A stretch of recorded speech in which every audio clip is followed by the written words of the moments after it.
Hello students, हम एग्जामपुर कलम से क्रांति, मैं प्रीति आपका अपने परिवार एग्जामपुर में स्वागत करती हूँ। तो बज चुके हैं दोपहर के 1, स्टार्ट हो चुकी है आपकी क्लास। एक बार जल्दी से क्लास को लाइक करके शेयर कर दीजिए ताकि और स्टूडेंट्स क्लास में लाइव आ सके। तो good afternoon, very very good afternoon आप सभी को। आधा दिन आप लोगों का बीत चुका है जो कि बहुत अच्छा रहा होगा और बाकी का दिन भी मंगलमय शुभ हो। तो जल्दी से एक बार क्लास में आ जाइए। जैसा कि आप लोगों को पता है आज होने वाला है आपका लाइव टेस्ट, ठीक है। तो आज हम क्या करने वाले हैं, आज हम अपना लाइव टेस्ट करने वाले हैं। मतलब देखेंगे कि कितनी चीजें हमें आती हैं। टेस्ट होगा तो यहाँ पर आप मतलब मैंने आपको पढ़ाई हुई है चीजें, ऐसे कोई चीज नहीं मैं कुछ अलग दुनिया की लेकर आई हूँ। सारी चीजें आपकी पढ़ाई हुई होंगी। टेस्ट होगा तो एक्सप्लेनेशन की बिल्कुल भी यहाँ पर गुंजाइश नहीं होगी। एक्सप्लेनेशन मैं दूंगी नेक्स्ट डे। आपका जो जिसमें भी डाउट हो वो आप पूछ सकते हो। हाँ, जो एक्स्ट्रा चीजें निकलेंगी वो मैं आपको जरूर क्लास के साथ बताती हुई चलूंगी। तो स्टार्ट करते हैं अपने रैपिड फायर राउंड को क्वेश्चन नंबर 1 के साथ। क्वेश्चन नंबर 1 आपके स्क्रीन पर ये रहा और क्या दिया हुआ है, विच of the following is a presentation graphics software. निम्नलिखित में से कौन सा एक प्रस्तुति ग्राफिक्स सॉफ्टवेयर है, बताइए। क्वेश्चन नंबर 1 का कौन सा ऑप्शन करेक्ट हो जाएगा, इनमें से कौन सा एक ग्राफिक्स प्रेजेंटेशन सॉफ्टवेयर है। अगर आपको प्रस्तुति बनानी है, if you want to make a presentation, तो आप इनमें से कौन से ऑप्शन के साथ जाओगे, कौन सी एप्लीकेशन को चुनोगे अगर आप प्रस्तुति बनाना चाहते हैं तो। Option A MS windows, option B MS power point, option C MS excel या option D MS word. Question number 1 के लिए कौन सा ऑप्शन करेक्ट हो जाएगा। क्वेश्चन नंबर 1 के लिए जल्दी से बताना है आपको, क्वेश्चन नंबर 1 कौन सा ऑप्शन यहां पर करेक्ट होगा। तो बिल्कुल सही, हाँ बिल्कुल जल्दी, क्वेश्चन लगते के साथ ही आंसर आनी चाहिए। यहां पे जिन्होंने भी ऑप्शन बी दिया है पावर पॉइंट, करेक्ट आंसर हो जाएगा। पावर पॉइंट इसका बिल्कुल सही आंसर है। देखो प्रेजेंटेशन से रिलेटेड या स्लाइड से रिलेटेड, प्रेजेंटेशन से रिलेटेड या स्लाइड से रिलेटेड आपके पास होता है कौन सा सॉफ्टवेयर, पावर पॉइंट। अगर आपको मतलब बही खाता बनाना है, अगर आप रो और कॉलम वाली चीजें करना चाहते हो, पंक्ति और स्तंभ वाली चीजें करना चाहते हो तो MS एक्सेल होता है। अगर आप केवल दस्तावेज बनाना चाहते हो, केवल आपको डॉक्यूमेंट बनाना है, दस्तावेज बनाना है, तो होता है MS वर्ड। क्या होता है, MS वर्ड होता है। अगर यही मैं फाइल एक्सटेंशन की बात करती हूं तो फाइल एक्सटेंशन कैसे पता चलेगा कि ये फाइल आपकी MS वर्ड की है, ये फाइल MS एक्सेल की है और ये फाइल MS पावर पॉइंट की है। तो यहाँ पे देखना, अगर आपको MS वर्ड की फाइल का पता लगाना है तो इसकी एक्सटेंशन होती है .doc। अगर आपको पता करना है कि भाई ये फाइल MS एक्सेल में बनी हुई है तो इसकी एक्सटेंशन होती है .xls। और अगर आपको देखना है कि भाई फाइल तो पावर पॉइंट की है, कैसे पता लगाओगे, क्योंकि इसकी फाइल एक्सटेंशन होती है .ppt। 2007 से पहले ऐसी थी, 2007 के बाद इन सब के आगे एक्स लग गया, DOC बन गया DOCX, XLR बन गया XLSX और PPT बन गया PPTX। क्लियर, X लग जाता है, क्यों लगता है X? इसलिए लगता है क्योंकि 2007 में XML भाषा को जोड़ा गया जिसकी फुल फॉर्म हो जाती है एक्सटेंसिबल मार्कअप लैंग्वेज, और जब से ये भाषा जुड़ी तब से इन सब के एक्सटेंशन के आगे X लगना शुरू हो चुका था। आगे चलते हैं नेक्स्ट क्वेश्चन नंबर 2 पर। क्वेश्चन नंबर 2 आपको क्या दिया हुआ है, एन ऑपरेटिंग सिस्टम इज, बताइए ऑपरेटिंग सिस्टम क्या होता है इनमें से। क्या ऑपरेटिंग सिस्टम एक, कहाँ गया हमारा क्वेश्चन, क्या ऑपरेटिंग सिस्टम एक इंटीग्रेटेड सॉफ्टवेयर है, ऑपरेटिंग सिस्टम एक CD-ROM सॉफ्टवेयर है, ऑपरेटिंग सिस्टम एक एप्लीकेशन सॉफ्टवेयर है या सिस्टम सॉफ्टवेयर है। क्वेश्चन नंबर 2 के लिए कौन सा ऑप्शन करेक्ट हो जाएगा, बताना है आपको। क्वेश्चन नंबर 2 के लिए कौन सा ऑप्शन यहां पर बिल्कुल सही है। तो ऑपरेटिंग सिस्टम एक कैसा सॉफ्टवेयर होता है, आंसर कीजिए जल्दी से। तो ऑपरेटिंग सिस्टम कैसा सॉफ्टवेयर हो जाता है, बिल्कुल ये एक सिस्टम सॉफ्टवेयर होता है। कैसा होता है, ये एक सिस्टम सॉफ्टवेयर होता है। बातचीत नहीं करनी है, केवल और केवल आपको क्वेश्चंस के आंसर पर ध्यान देना है। तो शांति से केवल पढ़ाई कीजिए। सिस्टम सॉफ्टवेयर यहां पर बिल्कुल करेक्ट आंसर हो जाएगा। सिस्टम सॉफ्टवेयर, देखो अगर मैं बात करती हूँ पूरे सॉफ्टवेयर की, कंप्यूटर 2 घटकों के बीच में चलता है। कंप्यूटर के 2 मेन कंपोनेंट्स होते हैं, एक होता है हार्डवेयर, एक होता है हार्डवेयर और एक होता है सॉफ्टवेयर। कंप्यूटर इन दोनों चीजों से ही चलता है। एक तो कंप्यूटर के पास होता है हार्डवेयर, क्लियर है, और एक कंप्यूटर के पास होता है सॉफ्टवेयर। ठीक है, ओके। अगर मैं बात करती हूँ हार्डवेयर की, तो हार्डवेयर होती है आपकी जिसको आप छू सकते हो, जो टचेबल होती हैं, जैसे इनपुट डिवाइस हो गई, आउटपुट डिवाइस हो गई, तो ये सारी चीजें हार्डवेयर है जिनको टच किया जा सकता है, छुआ जा सकता है। अगर मैं बात करती हूँ सॉफ्टवेयर की, तो सॉफ्टवेयर वो चीजें हो जाएंगी जिनको छुआ नहीं जा सकता, जिनको आप टच नहीं कर सकते, बिल्कुल भी नहीं, बिल्कुल नहीं, जिनको टच नहीं किया जा सकता, जो प्रोग्राम होते हैं उनको बोला जाता है सॉफ्टवेयर। क्लियर? सॉफ्टवेयर होते हैं आपके दो प्रकार के, सॉफ्टवेयर होते हैं आपके दो प्रकार के, एक होता है आपका सिस्टम सॉफ्टवेयर और एक दूसरा होता है आपका एप्लीकेशन सॉफ्टवेयर। एक होता है सिस्टम सॉफ्टवेयर, दूसरा होता है एप्लीकेशन सॉफ्टवेयर। सिस्टम सॉफ्टवेयर वो सॉफ्टवेयर होता है जिसके बिना सिस्टम काम नहीं कर सकता, जैसे ऑपरेटिंग सिस्टम। बिना ऑपरेटिंग सिस्टम के चला के दिखा दो कंप्यूटर, है नहीं, नोबेल प्राइज नहीं मिल जाएगा। देखो, बिना आप सिस्टम सॉफ्टवेयर के सिस्टम को नहीं चला सकते। ऑपरेटिंग सिस्टम, विंडो, बिना विंडो के क्या कंप्यूटर को चलाया जा सकता है? बिल्कुल नहीं। आपका मोबाइल फोन एंड्रॉइड नाम का ऑपरेटिंग सिस्टम है, क्या बिना एंड्रॉइड के मोबाइल फोन चल जाएगा? नहीं चलेगा।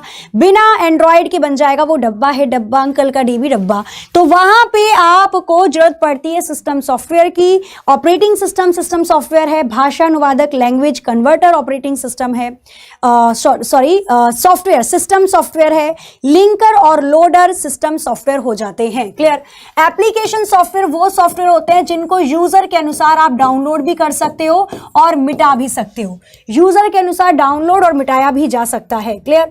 तो यहां पे हम बात कर रहे थे ऑपरेटिंग सिस्टम की, तो ये सिस्टम पे अहम भूमिका निभाता है, तो ये सिस्टम सॉफ्टवेयर कहलाता है। Question number 3, the language that are computer can understand and execute, इनमें से कौन सी भाषा कंप्यूटर को समझ में आती है और उसी में वो आगे का काम निष्पादित करता है? मशीन भाषा, एप्लीकेशन सॉफ्टवेयर, सिस्टम प्रोग्राम, या इनमें से कोई भी नहीं? क्वेश्चन नंबर 3 का आंसर क्या हो जाएगा? बताना है आपको यहाँ पर। क्वेश्चन नंबर 3 के लिए कौन सा ऑप्शन यहाँ पर करेक्ट होगा? सारे ऑप्शंस आपके स्क्रीन के सामने हैं, ए, बी, सी और डी। तो क्वेश्चन नंबर 3 के लिए कौन सा ऑप्शन यहां पर करेक्ट होगा?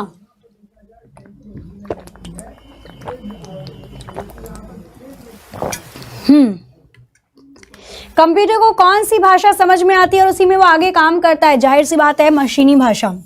यहाँ पे ऑप्शन ए इसका करेक्ट आंसर हो जाएगा। मशीनी भाषा में दो चीजें होती हैं, 0 और 1। 0 और 1 को बोला जाता है बिट, और बिट की फुल फॉर्म होती है बाइनरी डिजिट। क्या होती है? बिट की फुल फॉर्म होती है बाइनरी डिजिट। बाइनरी डिजिट की अगर मैं बात करती हूँ, 0 1 कंप्यूटर समझता है, क्योंकि कंप्यूटर एक इलेक्ट्रॉनिक डिवाइस है जो कि सर्किट पर चलता है। या तो स्विच ऑफ होगा, या तो ऑन होगा, या तो करंट जाएगा, या तो नहीं जाएगा। ऑफ, 0 का मतलब होता है ऑफ है, 1 का मतलब होता है ऑन है। और बाइनरी डिजिट का आविष्कार करने वाले व्यक्ति कौन थे? तो उनका नाम था गॉटफ्राइड लेबनीज। किन्होंने आविष्कार किया था इसका? Gottfried Lebanese. और आगे चल के फिर लेडी एडा लवलेस अगस्ता ने 1942-44 के अराउंड जो एनालिटिकल इंजन बना था चार्ल्स बेबेज के द्वारा, उसमें प्रोग्रामिंग की थी। क्लियर? तो ये पूरी चीज हो जाती है आपकी मशीनी भाषा से सम्मिलित या उससे रिलेटेड। आगे चलते हैं क्वेश्चन नंबर 4 की तरफ। क्वेश्चन नंबर 4 देखेंगे, विच of the following is not an image file extension, निम्न में से कौन एक छवि फाइल एक्सटेंशन नहीं है? बताइए, इनमें से कौन सी एक चित्र से संबंधित फाइल की एक्सटेंशन नहीं है? तो इनमें से कौन सी चित्र से संबंधित नहीं होगी? ऑप्शन आपको दे रखा है, JPG, GIF, PNG, WAV. Question number 4 का कौन सा ऑप्शन करेक्ट हो जाएगा? बताना है आपको। क्वेश्चन नंबर 4 के लिए कौन सा ऑप्शन करेक्ट होगा? ए, बी, सी, डी, कौन सा सही है? इनमें से कौन सी चित्र से संबंधित फाइल एक्सटेंशन नहीं होगी? तो अगर आप यहां पर देखोगे ध्यान से, तो यहां पर आपको दिखाई दे रहा होगा जेपीजी फाइल से संबंधित है, चित्र से बिल्कुल। जेपीजी की फुल फॉर्म होती है जॉइंट फोटोग्राफिक ग्रुप। क्या होती है? Joint photographic expert group. पर ई तो दे नहीं रखा, तो हम यहां पर लिखेंगे जॉइंट फोटोग्राफी ग्रुप। क्लियर है? चलिए, उसके बाद जीआईएफ की फुल फॉर्म हो जाती है ग्राफिक्स इंटरचेंज फॉर्मेट, जीआईएफ जो हम व्हाट्सएप पे हिलती डुलती इमेजों को भेजते हैं। पीएनजी की फुल फॉर्म हो जाती है portable network graphics, portable network graphics, इसकी आप बैकग्राउंड चेंज कर सकते हो, है ना। बेशक फोटो खिंचवाई हो, पीछे हो भैंसिया, लेकिन आप क्या कर सकते हो, आप उसकी बैकग्राउंड चेंज कर सकते हो, ताजमहल खड़ा कर सकते हो, आईफल टावर खड़ा कर सकते हो, बहुत सारी चीजें ना, बीबी का मकबरा, जो भी आप चाहो वो सारी चीजें आप अपने बैकग्राउंड में लगा सकते हो। पीएनजी के साथ होता है। लेकिन WAV ये ऑडियो से रिलेटेड फाइल है, ऑडियो मतलब आवाज, संगीत, ठीक है, तो ये आपकी चित्र से संबंधित नहीं होगी। तो इन शॉर्ट आंसर इसका हो जाएगा डी, बिल्कुल सही आंसर है। आगे चलते हैं नेक्स्ट क्वेश्चन पे। क्वेश्चन नंबर 5 देखेंगे क्या दिया हुआ है आपको। A dash is approximately a billion bytes, इनमें से कौन सा 1 बिलियन बाइट के बराबर है। इनमें से क्या 1 बिलियन बाइट के बराबर होगा। 1 मिलियन है, सॉरी, ओके, 10 लाख ना, मतलब 1 मिलियन बाइट के बराबर इनमें से कौन सा होगा। 1 मिलियन बाइट, और 1 मिलियन में कितने होते हैं, 10 लाख होते हैं। 1 मिलियन में कितने होते हैं, 10 लाख होते हैं। तो इनमें से कौन सा 10 लाख बाइट के बराबर होगा। Gigabyte, kilobyte, megabyte, terabyte. Question number 5 का आंसर क्या हो जाएगा। क्वेश्चन नंबर 5 के लिए बताना है आपको, 5 के लिए कौन सा ऑप्शन यहां पर करेक्ट होगा। तो यहां पे अगर आप देखोगे किसके बराबर होगा ये, 1 मेगाबाइट, बिल्कुल ऑप्शन सी करेक्ट होगा। यहां पे मेगाबाइट करेक्ट आंसर है। 1 MB is equals to 1 million byte. कैसे निकालोगे इसकी, मैंने शॉर्टकट ट्रिक आपको बताई थी। 1 के बी के क्या बताई थी इसकी मैंने आपको शॉर्टकट ट्रिक बताई थी। 1 के बी के मांगता है पीजी, 1 के बी के मांगता है पीजी। ये हो जाएगी bit, nibble, byte, kilobyte, megabyte, gigabyte, terabyte, petabyte, exabyte, zettabyte, yottabyte. Clear है, नहीं तो लिख दूं, चलो लिख देती हूं। छोटे वाले बी से हो जाता है बिट, एन से हो जाता है निबल, बड़े वाले बी से हो जाता है बाइट, के से हो जाता है किलोबाइट, एम से हो जाता है मेगाबाइट, जी से हो जाता है गीगाबाइट, टी से हो जाता है टेराबाइट, पी से हो जाता है पेटाबाइट, ई से हो जाता है एक्साबाइट, जेड से हो जाता है जेटाबाइट, और वाई से हो जाता है योटाबाइट। ऐसे होते हैं, ठीक है। क्या पूछा था, 1 मिलियन बाइट मतलब 10 लाख। 10 लाख का मतलब 1000 इंटू 1000, और यहां पे अगर आप देखोगे तो बाइट से 1000 यहां पे लोगे और 1000 किलोबाइट में लोगे, तो बाइट से कहां जाना पड़ेगा, मेगाबाइट पे। तो यहां पे आंसर आपका हो जाएगा 1 मेगाबाइट। अगर आप ऐसे नहीं समझे तो ऐसे समझना। देखो 1024 बाइट किसके बराबर होता है, 1 किलोबाइट के। 1024 किलोबाइट बराबर होता है 1 मेगाबाइट के। किसके बराबर होगा, 1 मेगाबाइट के। मेगाबाइट से बाइट पर जाना है, तो 1024 ये, 1024 ये, दोनों की करोगे गणना, मल्टीप्लाई, गुणा करोगे तो आंसर आ जाएगा आपका 1 मिलियन बाइट्स। क्लियर, तो यहाँ पर एमबी बिल्कुल सही आंसर था। बस याद रखना ये चीजें, 1 के बी के मांगता है पीजी, ताकि आपको शॉर्टकट ट्रिक्स याद रहे। क्वेश्चन नंबर 6 की तरफ चलते हैं। All of the following are example of storage device except, निम्नलिखित में से सभी स्टोरेज उपकरणों के उदाहरण हैं सिवाय किसको छोड़ के। मतलब इनमें से किसके अंदर आप स्टोर नहीं कर सकते डाटा को। क्या कोई ऐसी चीज है जिसमें डाटा स्टोर नहीं हो सकता है, तो क्या है। Hard disk drive, printers, floppy disk drive या CD ड्राइव। क्वेश्चन नंबर 6 का कौन सा ऑप्शन करेक्ट हो जाएगा बताइए। क्वेश्चन नंबर 6 के लिए कौन सा ऑप्शन करेक्ट होगा, इनमें से किसके अंदर आप डेटा को स्टोर नहीं कर सकते। तो कौन सी चीज के अंदर डेटा को स्टोर नहीं किया जा सकता है, हार्ड डिस्क ड्राइव के अंदर है, प्रिंटर के अंदर है, फ्लॉपी डिस्क के अंदर है, या CD ड्राइव के अंदर है। तो जाहिर सी बात है प्रिंटर के अंदर डेटा को स्टोर नहीं कर सकते, क्योंकि प्रिंटर एक आउटपुट डिवाइस होती है। प्रिंटर का काम होता है केवल प्रिंट देना। प्रिंट की शॉर्टकट ट्रिक होती है Ctrl+P, तो ये पूरी चीजें इसके अंदर आ जाती हैं। क्लियर, यहाँ पे ऑप्शन बी करेक्ट हो जाएगा। फ्लॉपी डिस्क 1.44 MB तक स्टोरेज रख सकता है, हार्ड डिस्क टेराबाइट में स्टोरेज रखता है, CD 700 MB तक की स्टोरेज होती है। क्लियर, सब में डाटा को स्टोर किया जा सकता है, लेकिन प्रिंटर में आप डाटा को स्टोर नहीं कर सकते। प्रिंटर के साथ में बता दो, प्रिंटर 2 प्रकार के होते हैं। एक होता है आपका इम्पैक्ट प्रिंटर, इम्पैक्ट प्रिंटर जो आवाज करता है खटापट टकर नहीं। इम्पैक्ट प्रिंटर होता है जिसके अंदर आता है Daisy wheel printer, dot matrix printer और ड्रम प्रिंटर, लाइन प्रिंटर, चैन प्रिंटर, बैंड प्रिंटर, तो ये सारे हो जाते हैं आपके कौन से प्रिंटर, तो इम्पैक्ट जो आवाज करते हैं, पहले इस्तेमाल किए जाते थे, ब्लैक एंड व्हाइट प्रिंट करते थे। दूसरे होते हैं आपके नॉन इम्पैक्ट प्रिंटर जो कि बिल्कुल स्मूथली काम करते हैं, आज के टाइम में हम इसका इस्तेमाल करते हैं, जैसे इंकजेट प्रिंटर और laser printer, thermal printer, portable printer, तो ये सारे आपके कहलाते हैं नॉन इम्पैक्ट प्रिंटर। क्लियर है ना सारी चीजें? आगे चलें, क्वेश्चन नंबर 7 पर चलते हैं। क्वेश्चन नंबर 7 देखेंगे, the dash also called the brain of computer is responsible for is responsible for the processing data. इनमें से जिसे कंप्यूटर का दिमाग भी कहा जाता है वो डेटा को संशोधित करने के लिए जिम्मेदार है।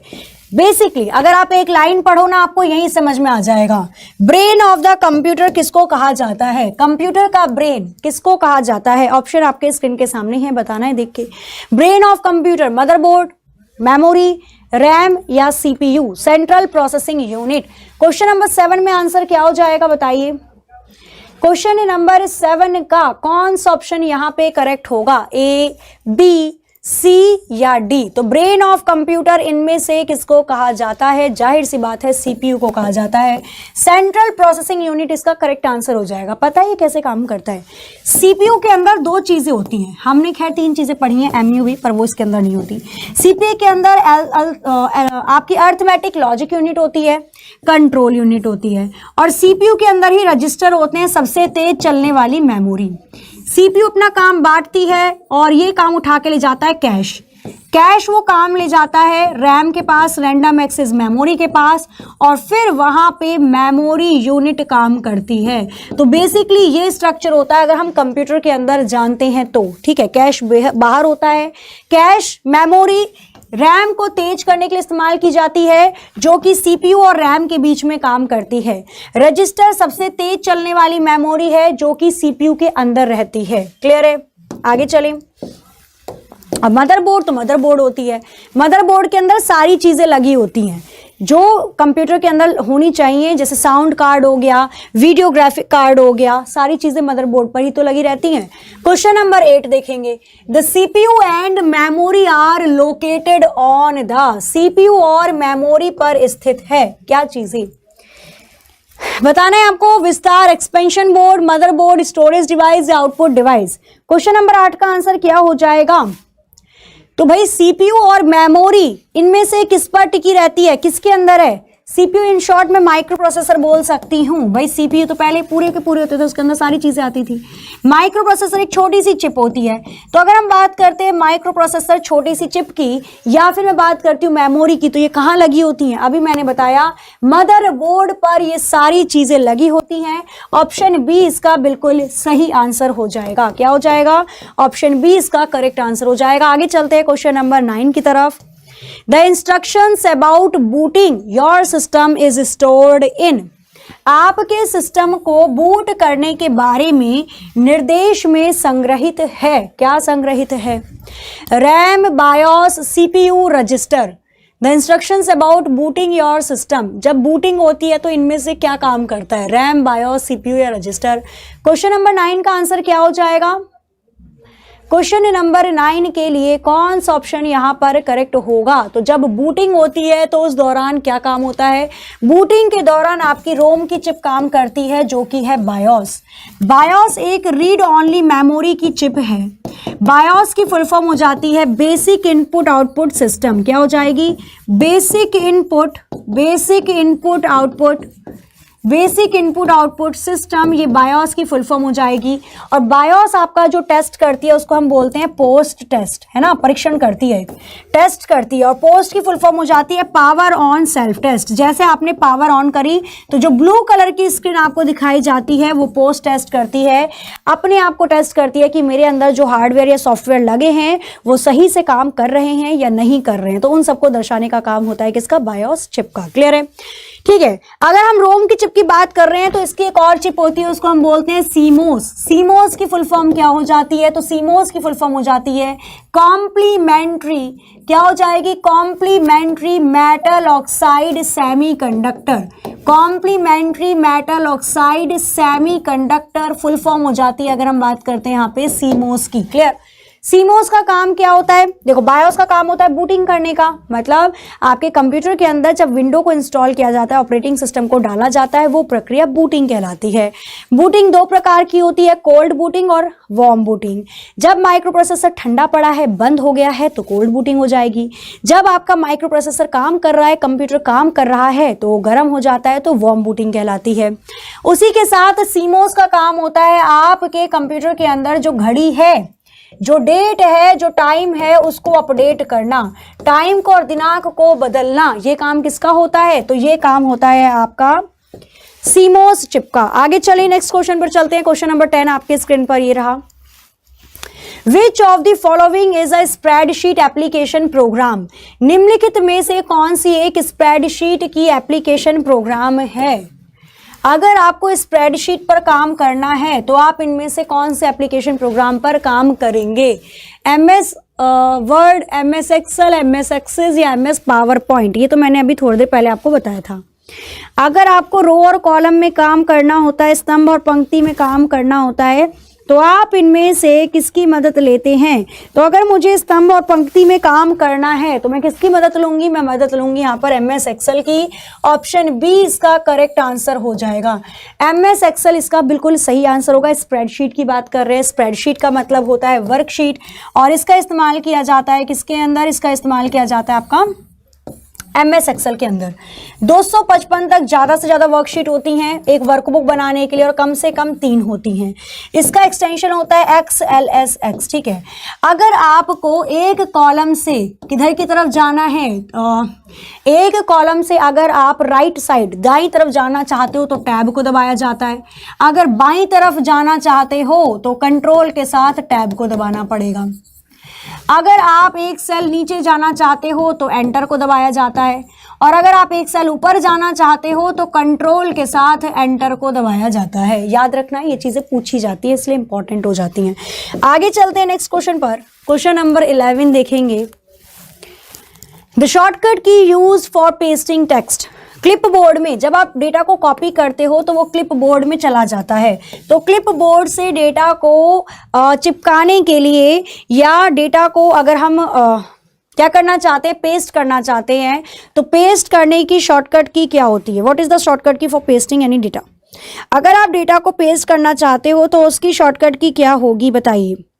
डेटा को पेस्ट करने की शॉर्टकट की क्या हो जाएगी? बिल्कुल Ctrl+V। ऑप्शन बी इसका करेक्ट हो जाएगा। डेटा को पेस्ट करने की Ctrl+V होती है।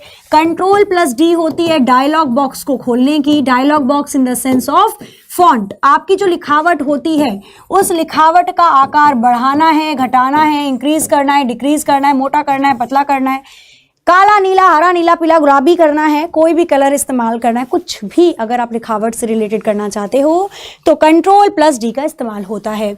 Ctrl+C डेटा को कॉपी करने के लिए इस्तेमाल किया जाता है, और Ctrl+X डेटा को कट करने के लिए इस्तेमाल होता है। आगे चलते हैं क्वेश्चन नंबर 12 की तरफ। क्या दिया हुआ है आपको? Which of the following is a quick way to switch between window. अगर आप दो विंडो के बीच में स्विच करना चाहते हो, आपने पहली विंडो खोली, इससे दूसरी पे जाना चाहते हो, इससे तीसरी पे जाना चाहते हो, इससे चौथी पे जाना चाहते हो, अगर आप विंडो के बीच में स्विच करना चाहते हो तो कौन सी शॉर्टकट की का इस्तेमाल किया जाएगा? Alt+Tab, Ctrl+Tab, Shift+Tab या Shift+Alt? क्वेश्चन नंबर 12 के लिए कौन सा ऑप्शन करेक्ट हो जाएगा, बताइए। क्वेश्चन नंबर 12 के लिए कौन सा ऑप्शन यहां पर करेक्ट होगा? तो जाहिर सी बात है Alt+Tab आ भी रहा है, आंसर ऑप्शन ए करेक्ट हो जाएगा। अगर आप एक से दूसरी विंडो में स्विच करना चाहते हो तो Alt+Tab इसका करेक्ट आंसर होगा। Question number 13, the first network that planted the seeds of network. पहला नेटवर्क जिसने इंटरनेट के बीज बोए थे वो कौन सा था? मतलब इंटरनेट से पहले जो नेटवर्क आया था, इंटरनेट तो नाम नहीं था शुरू में तो नाम कुछ और था इसका। तो यहाँ पे बताना है आपको इंटरनेट का शुरू में नाम क्या था जिसने इंटरनेट के बीज बोए थे। ऑप्शन आपको दे रखा है ARPANET, NSF, NET, net, VNet या INET। क्वेश्चन नंबर 13 का आंसर क्या हो जाएगा? क्वेश्चन नंबर 13 में कौन सा ऑप्शन करेक्ट होगा? तो यहां पे आंसर बिल्कुल ऑप्शन ए करेक्ट हो जाएगा। ARPANET इसका सही आंसर होगा। ARPANET की फुल फॉर्म क्या हो जाती है? Advanced research project agency network. Advance research project agency network क्या हो जाएगी? प्रोजेक्ट एजेंसी नेटवर्क, ये फुल फॉर्म हो जाएगी अगर हम बात करते हैं ARPANET की।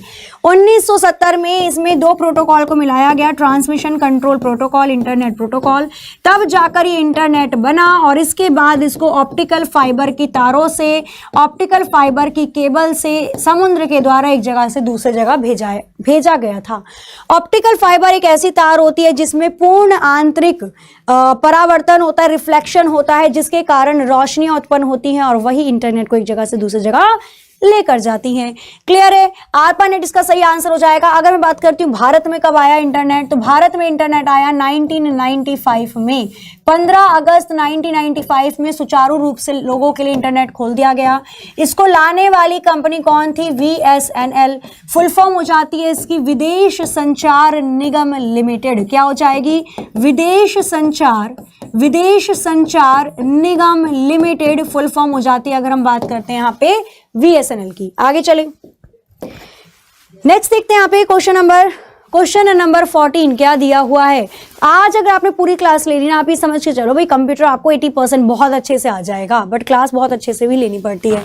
क्वेश्चन नंबर 14 का आंसर बिल्कुल डेली आपकी 1 PM पे क्लास होती है, दोपहर 1 बजे डेली होती है क्लास। क्वेश्चन नंबर 14 की अगर हम बात करते हैं, which country has the largest internet user? इनमें से किस देश में सबसे अधिक इंटरनेट उपयोग करता है? बताइए। USA में, चीन में, भारत में या रूस में? और जिन्होंने कल की तांडव क्लास नहीं देखी है, कल, ठीक है, 13 तारीख को अगर मैं बताती हूँ आपका 13 जनवरी विवेक सर ने कल तांडव वाला आपका करंट अफेयर लिया था, है ना? तो जिन्होंने नहीं देखा है वो जरूर देख लीजिएगा। कहते हैं भाई एक क्लास मिल जाए, मुझे कोई नहीं, मैं 12 घंटे पढ़ लूंगा या मैं 8 घंटे 13 घंटे पढ़ लूंगी, पर मुझे एक क्लास मिल जाए जिसमें सारी चीजें इंक्लूडेड हो, तो वही चीज है ये, ठीक है? जरूर ले लीजिएगा, बहुत बहुत इंपॉर्टेंट रहेगी आपके आने वाले एग्जाम्स के लिए। क्वेश्चन नंबर 14 का आंसर क्या हो जाएगा? तो सबसे ज्यादा इंटरनेट को यूज करने वाले लोग चाइना में है। भाई सबसे ज्यादा पॉपुलेशन कहाँ की है बताओगे मुझे? सबसे ज्यादा पॉपुलेशन कहाँ की है? सबसे ज्यादा लोग, जनसंख्या कहाँ की है? चाइना की। तो सबसे ज्यादा इंटरनेट को यूज करने वाले लोग भी कहाँ पे होंगे? चाइना में होंगे, नो डाउट। आगे चलते हैं क्वेश्चन नंबर 15 पर। Who invented email? ईमेल को इन्वेंट करने वाले व्यक्ति का नाम बताइए। Who is the father of email? Email के पापा जी, ईमेल के पितामह या ईमेल को इन्वेंट करने वाले व्यक्ति कौन थे? रे टॉमिल्सन यहाँ पर नहीं दे रखा, लेकिन पहले उनका ही नाम आता है, रे टॉमिल्सन का। 1971 में पहला ईमेल भेजा गया था और @ का साइन भी रे टॉमिल्सन ने दिया था। लेकिन आगे चल के शिवा अय्यादुराई जी आए और इन्होंने ईमेल में बहुत सारे काम करे, इसलिए इनका नाम इसमें सम्मिलित कर दिया गया। अगर दोनों ऑप्शन में आ जाए और पढ़ जाओ आप धर्म संकट में कि अब क्या किया जाए, तो आंसर करोगे आप शिवा अय्यादुराई, क्योंकि अब यही बोले जाते हैं। क्लियर? लेकिन अगर ऑप्शन में नहीं होता शिवा अय्यादुराई तो आंसर हो जाता रे टॉमिल्सन। क्लियर है? समझ में आया? ईमेल की अगर मैं बात करती हूँ, मैं बता चुकी, पहला 1971 में भेजा गया, @ का साइन भी रे टॉमिल्सन ने बनाया था। इसको आगे और एक्सप्लेन करूं मैं तो क्या कह सकते हैं हम इसके अंदर? रे टॉमिल्सन ने किया ये सब चीजें। अच्छा, 500 ईमेल आपकी लिमिट होती है, एक दिन में आप 500 ईमेल भेज सकते हो। इससे ज्यादा भेजोगे तो पैसा देना पड़ेगा।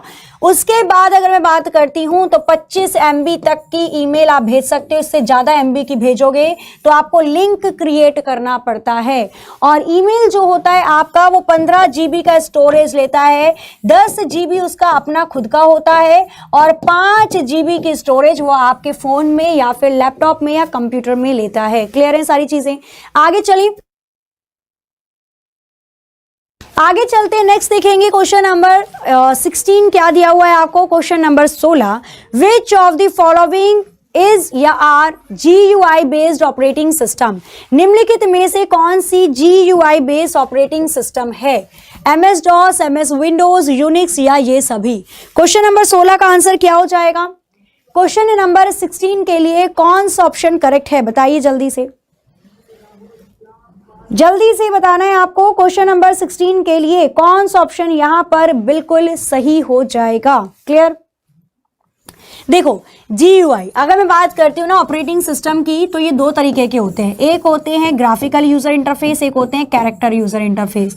ग्राफिकल जिनमें चित्र बना होता है, क्लिक करो खुल के आ जाएगा। कैरेक्टर जिनमें आपको कमांड लिखनी पड़ती है, ठीक है?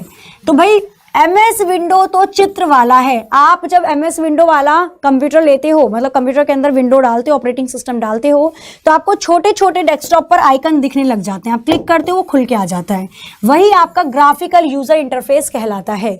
लेकिन अगर आप माइक्रोसॉफ्ट डिस्क ऑपरेटिंग सिस्टम में काम कर रहे हो या यूनिक्स में काम कर रहे हो, तो यहाँ पे आपको एक ब्लैक कलर की स्क्रीन मिलती है और व्हाइट कलर से आपको लिखना पड़ता है कि भैया ओपन कर दो dir, कोई डायरेक्टरी है उसको खोल कर दे दो, और एंटर दबाओगे तब जाकर काम होगा। ठीक है, क्लियर है।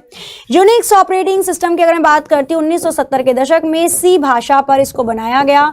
इसको बनाने वाले दो व्यक्ति थे, एक का नाम था केन थॉमसन और दूसरे व्यक्ति थे Dennis Ritchie.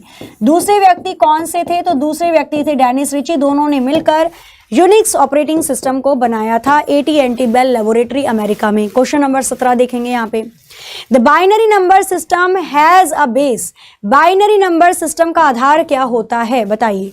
Binary system number system का आधार क्या होगा? 2, 4, 8 या 16? क्वेश्चन नंबर 17 का आंसर बताना है आपको।